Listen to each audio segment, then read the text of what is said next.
제 이름은 한미정입니다. 45년의 삶, 15년의 교직. 저는 늘 질서를 사랑했습니다. 제 삶은 정돈된 출석부 같았죠. 15년간 아이들을 가르치며 저는 세상의 모든 미묘한 것들을 읽어내는 능력을 갖추었습니다. 아이들의 떨리는 시선, 부모들의 위장된 미소까지도요. 그러나 그 능력이 내 딸 소영의 죽음 앞에서 발휘될 줄은 몰랐습니다. 사람들은 교통사고라 했습니다. 불행한 우연이라 했습니다. 하지만 제 직감은 차가웠습니다. 단순한 사고가 아니라고. 가해자 김태건. 그는 지역 유지이자 자선사업가였습니다. 화려한 명함, 언론이 칭송하는 기사 제목들. 그의 변호사는 사건을 단순 과실이라 포장했습니다. 법은 그에게 솜방망이 처벌을 내렸죠. 법정을 나서던 태건은 고개를 숙이며 말했습니다. 미안합니다, 한 선생님. 정말 죄송하게 됐습니다. 입술은 미안하다 말했지만 눈빛은 오만했습니다. 나는 법과 돈 뒤에 숨을 수 있는 사람이다. 그렇게 말하는 듯 했습니다. 순간 저는 온몸이 서늘해졌습니다. 사람들의 박수와 언론의 조명이 그를 가려주었지만 제 눈에는 분명히 보였습니다. 그 눈빛 속 안도감, 그리고 잔혹한 오만. 저는 깨달았습니다. 이 복잡한 세상을 지탱하는 것은 법이나 정의가 아니라 거짓과 위선이라는 것을요. 그리고 제 복수는 눈물이나 폭력이 아닌 그 위선을 폭로하는 지식으로 이루어져야 하므려. 저는 교사로서의 경험을 떠올렸습니다. 아이들은 거짓말을 못합니다. 하지만 어른들은 거짓말 위에 행정문서라는 견고한 기록을 더 씌우죠. 슬픔을 가장 깊숙한 곳에 묻었습니다. 제게는 차가운 침착함이라는 가면이 필요했습니다. 복수 계획은 여기서부터 논리를 기반으로 시작되었습니다. 제 첫 번째 목표는 감정이 아닌 논리적 모순을 찾는 것이었습니다. 저는 교사 신분을 이용해 소영이의 모든 학교 기록을 합법적인 절차에 따라 재검토했습니다. 소영의 책상에 앉아 딸의 출석 기록, 조퇴 기록, 상담 일지를 수백 번 교차 분석했습니다. 태건의 알리바이는 완벽했습니다. 사고 당일 지역 봉사단체 회의와 도서관 후원 행사에 참여 중이었다고 했죠. 저는 소영이의 미술시간 낙서에 집중했습니다. 미술시간은 아이들이 가장 솔직하게 내면을 표출하는 시간입니다. 언어로 표현하지 못한 두려움과 관찰이 그림에 담기죠. 노트 가장자리, 굵은 연필로 덧칠된 뿔 달린 괴물 아저씨 그림. 그림 옆에는 태건이 운영하는 도서관 셔틀버스의 비정상적인 정차 시간이 빼곡히 기록되어 있었습니다. 3시 35분, 3시 42분. 소영이가 기록한 엇갈린 시간들을 태건의 공식 동선과 대조했습니다. 늘 37분씩 미묘하게 엇갈리는 미세한 모순이었습니다. 그리고 결정적으로 그 시간들은 소영이의 출석부와 조퇴 기록과 일치했습니다. 소영이가 정규 수업 시간 중 비정상적으로 조퇴 또는 결석했던 시간. 태건은 봉사활동이라는 명분 뒤에 숨어 소영이를 만나기 위해 일부러 알리바이를 만들고 학교 근처에서 은밀하게 유인했던 겁니다. 소영아, 너는 내 기록으로 이 모든 것을 나에게 가르쳐 주었구나.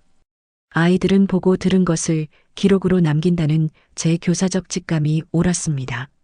소영의 기록은 태건의 알리바이에 치명적인 균열을 내고 있었습니다. 결정적인 심리적 단서는 소영이가 아끼던 낡은 녹음기에서 나왔습니다. 소영이의 천진난만한 동요 뒤로 아이의 귀에 대고 속삭이는 태건의 특유의 위압적인 억양이 포착되었습니다. 소영아, 이건 우리 둘만의 비밀이야. 착한 아이는 엄마한테도 말 안 하는 거야. 알았지? 그 낮은 목소리는 소영에게 심리적 위협을 가하는 것이었습니다.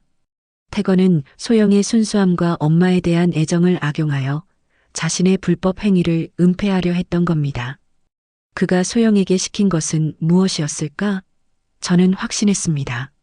그것은 단순히 장난이 아닌 태건의 재단 비리나 은밀한 거래와 관련된 범죄적인 심부름이거나 정서적 학대였을 겁니다. 이 낮은 속삭임이야말로 태건이 아이의 심리적 약점을 파고들어 범죄를 은폐하려 했음을 증명하는 결정적인 심리적 단서였습니다. 저는 더 이상 슬픔에 잠긴 엄마가 아니었습니다. 저는 지식과 계획력으로 무장한 냉철한 사냥꾼이었습니다.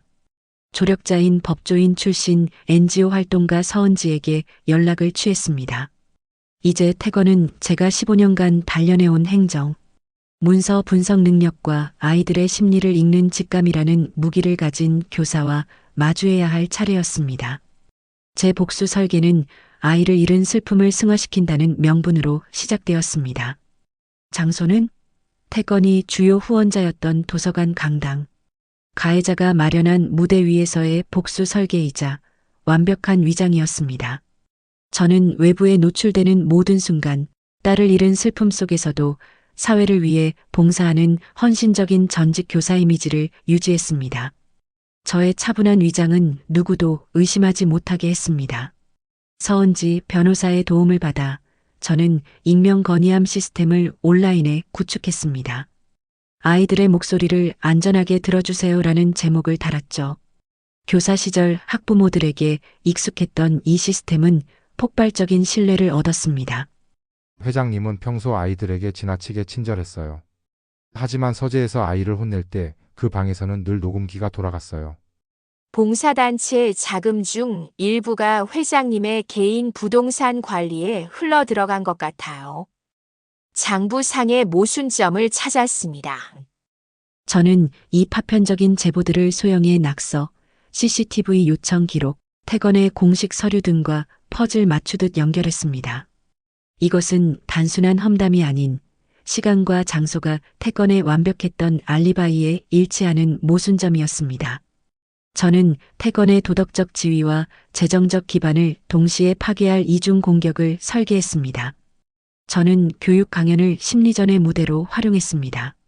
태건이 VIP석에 앉아 있는 것을 알면서도 저는 아동 범죄의 가장 흔한 위장된 유형을 설명하며 그의 활동 지역을 예시로 들었습니다. 저는 직접적인 비난 대신 의혹을 낳는 질문을 던졌습니다. 우리는 왜 자선이라는 가면을 쓴 사람들에게 가장 쉽게 속는 것일까요? 이들은 항상 사회적으로 인정받는 직위 뒤에 숨어 가장 취약한 아이들에게 접근하는 것일까요?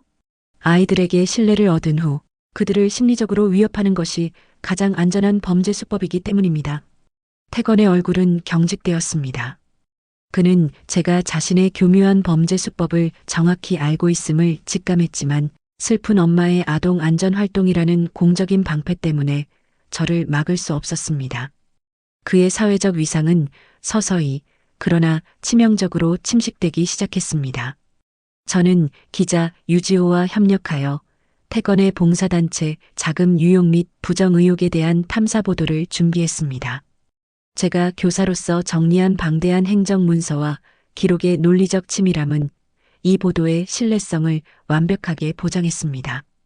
김태건 씨, 당신은 아이들을 가르치고 위협하는 데 전문가였지만 저는 당신 같은 어른들을 관찰하고 기록하는 대전문가입니다. 당신의 무기가 권력이라면 제 무기는 진실이 담긴 기록입니다. 복수의 클라이맥스는 대규모 아동 안전 포럼에서 펼쳐졌습니다. 지역 인사들과 기자들이 참석했고 태건 역시 자신의 결백을 증명하기 위해 불안한 얼굴로 맨 앞줄에 앉아 있었습니다. 저는 연단에 섰습니다. 제 표정은 완벽하게 침착했고 목소리에는 감정의 떨림이 없었습니다. 저는 슬라이드에 소영이가 그림뿔 달린 괴물 아저씨 낙서를 띄웠습니다. 태건은 순간적으로 숨을 들이켰습니다. 이 그림은 한 아이가 자신을 위협하는 사람에게 붙인 별명입니다. 아이는 진실을 그림과 기록으로 남겼습니다. 그리고 저는 태건의 알리바이를 무너뜨릴 결정적 출석부 기록을 함께 공개했습니다.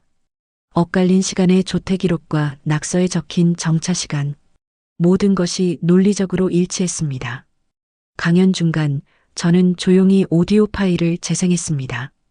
그것은 딸 소영의 목소리가 아닌 익명으로 수집된 청소 노동자의 울음 섞인 증언 녹취였습니다.